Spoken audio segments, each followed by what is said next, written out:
My name is Victoria Shen. I am a sound artist, experimental music performer, and instrument builder based in San Francisco.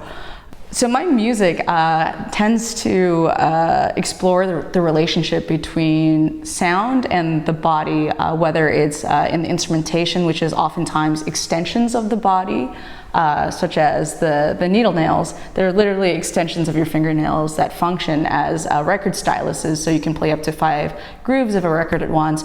Or if it's the bass collar, which I use around my neck, is a fixture to which bass strings are tied to, and then I tension the bass strings against, say, the sole of my foot, or against my fist, and I pull, and that tension changes the pitch and timbre of the strings. So quite literal extensions.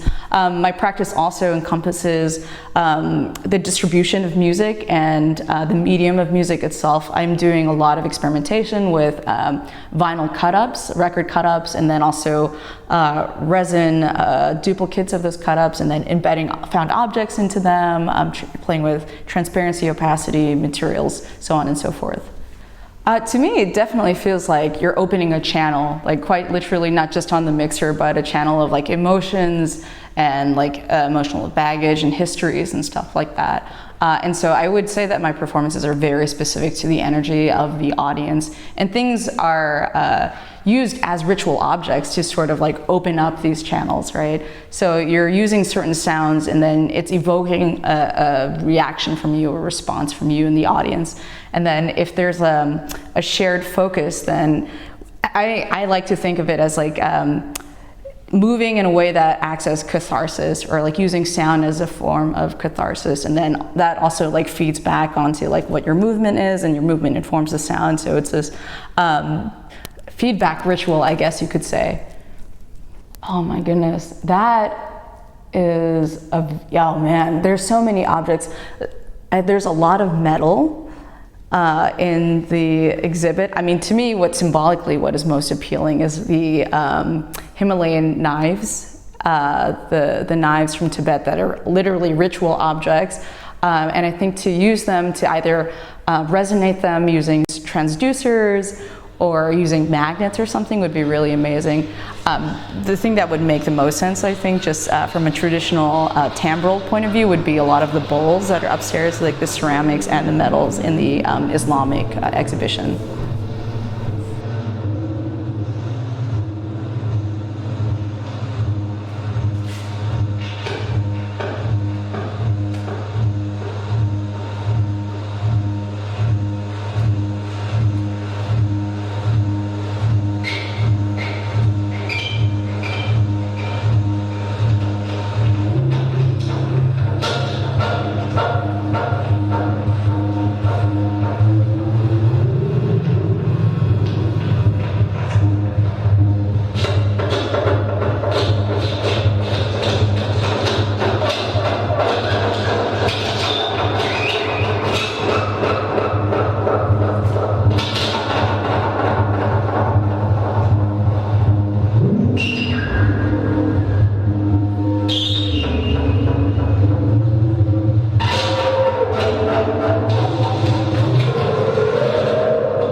Yes, absolutely. There have been a lot of changes in the positive, specifically just in the landscape of different performers. The pantheon has shifted much more female, which is amazing. And in my unbiased opinion, there seems to be a much more innovation coming from the feminine identifying side of experimental music. That aside, I personally love being a female in the business just because you are allowed to do certain things that men can't do and like be seen as disarming and use like the femininity in a tactical way to essentially enact social experiments during your performances. I mean, of course there's trade-offs, especially when you're dealing with sound guys, you know, the typical sound guy. I mean, everyone does, like, they're kind of your enemy sometimes as a performer, but especially I think as a female, like they feel like, no, I know more than you. That's like the only downside. Everything else has been pretty gravy for me. Oh my God. Okay. So I dream very vividly. One of my most, and I don't think I ever have recurring dreams, but they're very like surrealistic, which by definition means dreamlike, but like one of my favorite dreams is I dreamt I was the Pope. It's a very Italian dream. I was the Pope at one point, and then I was sitting on top of a hill, and then I was cleaning the dirt from my fingernails, and then as the dirt hit the ground, they became giant centipedes. And then they started pulling me around the hill on a sled, like they were like, you know, Alaskan dogs or something like that. So that was one of my favorite dreams. And then a dream that I had very recently that I was on a Spanish galleon, and there was the whole world was ending. It was being consumed by a big whirlpool in the ocean. And so then it gets sucked down. I'm like flying around inside this ship, and then I black out because we're all dead.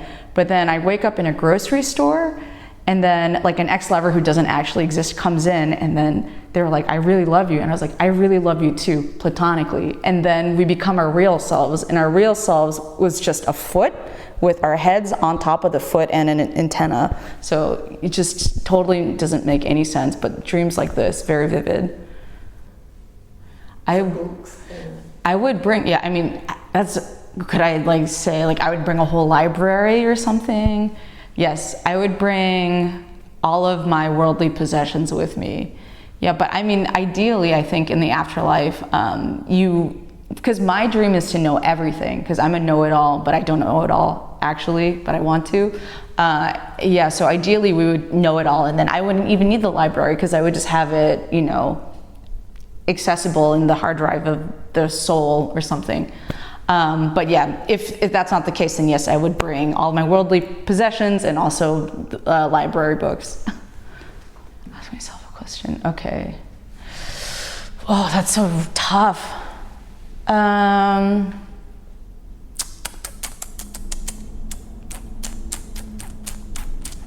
Gosh.